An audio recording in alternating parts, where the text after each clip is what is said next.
All right, what up, people? It's your boy Chig from Gonna Eagle Eye coming to you again with a review of the Arsenal versus West Ham game. Yeah, trying to think of something to say about the game. I'm not tired because it's late, folks. I'm tired because Arsenal just put me straight to sleep. Damn, that game was boring. Like it was really boring.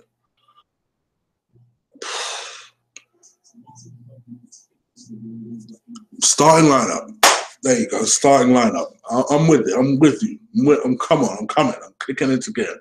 Right. Starting lineup. I wasn't that upset with the starting lineup, I must admit. The thing that disappointed me pretty much disappointed everyone else, and that was the fact that, you know, we went with the midfielders that we went with. Willock aside, because I was really glad Willock started. I was like, yes, finally this kid gets a game.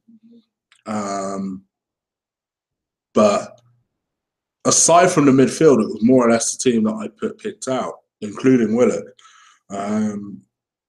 I would have just personally played Xhaka because I feel like he needs to be dropped from the first team. So I would have put him into this team. I actually called Kolasinac playing left back, and I didn't mind the fact that Kolasinac played this game personally. Yeah, I went with. I didn't go with Walcott, admittedly, because I actually thought he was injured. That was the reason I started Nelson in my preview. Walcott started, and I was all right with the starting lineup, and then the game started. I can't even really remember too much shit that happened. I remember kind of a half-hearted chance from Kolasinac. Oh, I remember Walcott having an attempt when we were 3-on-3, and for some stupid fucking reason, Kolasinac swings the ball from the left-hand side, and Walcott's all by himself. This motherfucker could have packed a bag, gone on holiday, come back, and still had time to get this damn header on target, right? In fact, I don't even really know why he took it as a headed chance. All he needed to do was control that shit with the chest and just slot it either side of the keeper. No, this motherfucker acts like he's being rushed and headers it. Doesn't even get the fucking thing on target. Oh my gosh, don't get me started, bruv. Don't get me started. But to be honest with you, that was the only time I got excited in the entire fucking game until Welbeck actually then scored. It was a good goal. I know people give him stick because he's not really one. He ain't going to score a spectacular goal for you. That is not what Welbeck does. But what Welbeck is very good at doing is he's good at getting them little. He's such a hard worker, and he does find himself in really good spots. Say what the hell you want about Welbeck. His movement is very, very good. And the ball came in from Debussy, who also incidentally had a good game. My man's putting pressure on Hector. Just saying. Ball came from the right-hand side. A header, actually, was a really clever little headed ball across the face of goal towards Drew and Welbeck, who were in the box. And Welbeck just battled for it through the defenders. Decent enough finish. There was nothing. It was scrappy, but it was what was needed. Job done. You know, West Ham didn't really offer anything, and any slight threat they did offer was snuffed out by Holding and Callum Chambers. See what happens when you play people in their right position. Not playing a right back, left back, or up front. Playing a right back as a right back. Playing a centre back as a centre back. None of those bullshit. Left back as a left back. And the one thing I will say is that everyone more or less, probably Welbeck aside, but even then you could argue that everyone more or less played in their position. And as a result, we were never really troubled. It just weren't the most entertaining game you're ever going to watch. But it was what it was. Job done. On to the Liverpool game, which, let's face it, if you're a gooner, is the game you're shitting about.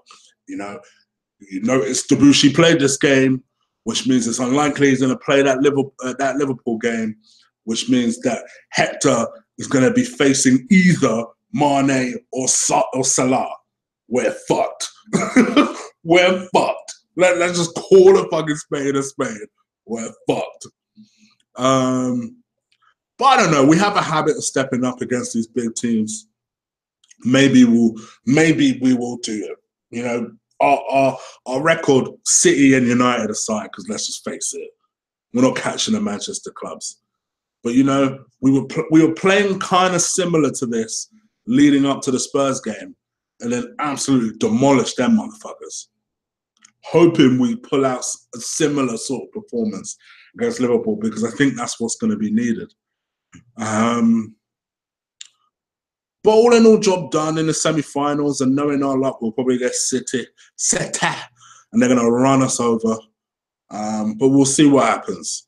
Anyway, people, I'm out of it because I really can't think of anything else noteworthy in the match. You guys let me know what you thought of the game. Did you enjoy it? Do you have any other further comments? I also decided to test my live camera out. I wanted to just see if you guys are happier with the movements.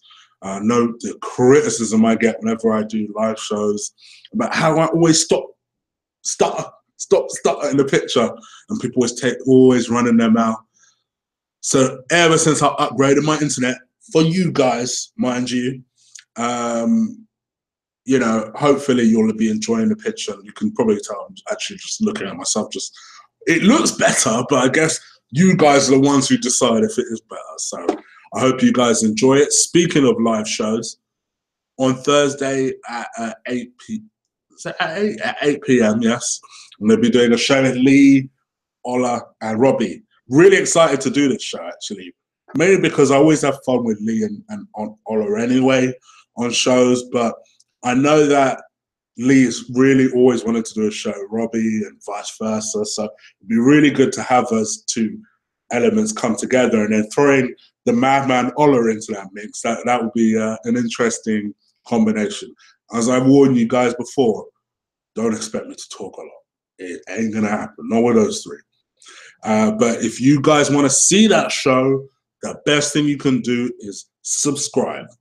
Not only that, then hit that notification bell. It's the best way. It makes the most sense. The amount of times I have to answer on Twitter, when is your show? When is your show? I make announcements and people still ask me this. 8 o'clock Thursday, UK time, 8 o'clock. But if worse comes to worse and you still don't know when the show is, the other thing you can do is also follow me on Twitter, which is @ColossalChick. The link should be now in the description below. All right, people, I'm out of here. Take care. Peace.